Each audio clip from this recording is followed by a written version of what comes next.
All right, Delano, thank you. Now on Bounce, a former WBTV journalist has been hard at work raising awareness for those living with type 1 diabetes. I want to welcome Stacy Sims to our studio tonight, your old stomping ground. Yeah, thank you so much for having me. This is fun. I'm so glad that you're back. We were just talking in commercial how you were saying it didn't look like this, and that is so true.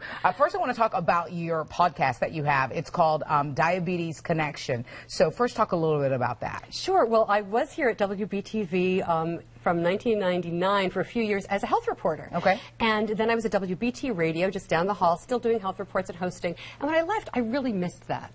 And my son has type 1 diabetes, and I wanted to bring the diabetes community information, health news, get that kind of stuff that I was doing before and have fun doing it. And it's a community that's really hungry for information and connection. It's been wonderful. Yeah, because I follow you on Twitter, and so many of your tweets jump out to me because I think, you know, what grabs most of the headlines is type 2 diabetes and lifestyle, and if you make some changes, you don't have to be insulin dependent. But it is a very different story for someone who has type 1. Your son has type 1. What is it like to have a child with type 1 diabetes? Well, type 1 used to be called juvenile diabetes, but you can get it at any age. He was diagnosed right before he turned 2, and he's 11 now. So we've been dealing with this for a long time, but it's difficult. A person with type 1 diabetes needs insulin pretty much any time they eat, and basically around the clock, just like your pancreas would produce insulin. So there's a lot of very tight management to be done. And at a 2-year-old, it was crazy. And it got easier, kind of. And now as he's a preteen, tween, it got crazy again. Right. So I like tweeting about it because there's a great community on Twitter, and it's fun. You know, it's fun to see you with Team No Sugar and everything you're doing. It's just been a great way to connect with people and learn, too.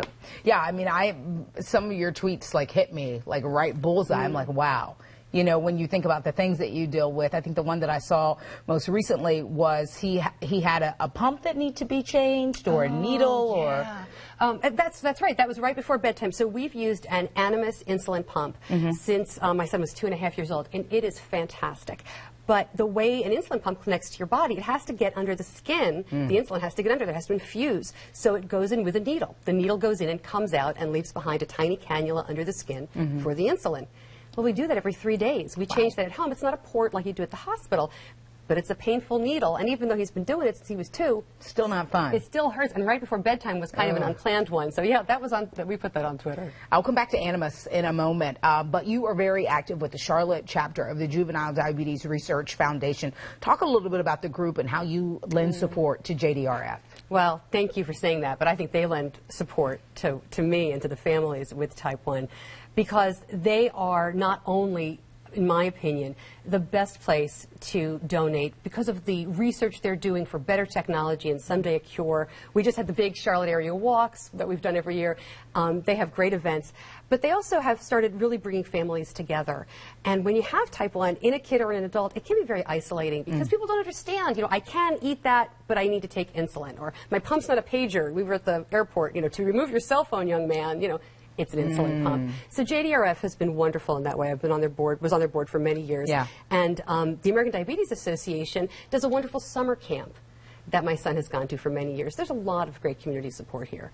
Back to Animas. This is a company that makes the insulin pump that your son has with him all the time. Recently named you one of its heroes. So talk about the Animas Corporation. Oh, thanks. Yeah, Animas is part of Johnson & Johnson. And we've used their insulin pump for many years. But being part of the Heroes program really just kind of helps me connect with more families. I was recently in Greenville at a Diabetes Day that their endocrinology practice put on. We had a JDRF Women's Day here in Charlotte. That was amazing and so much fun.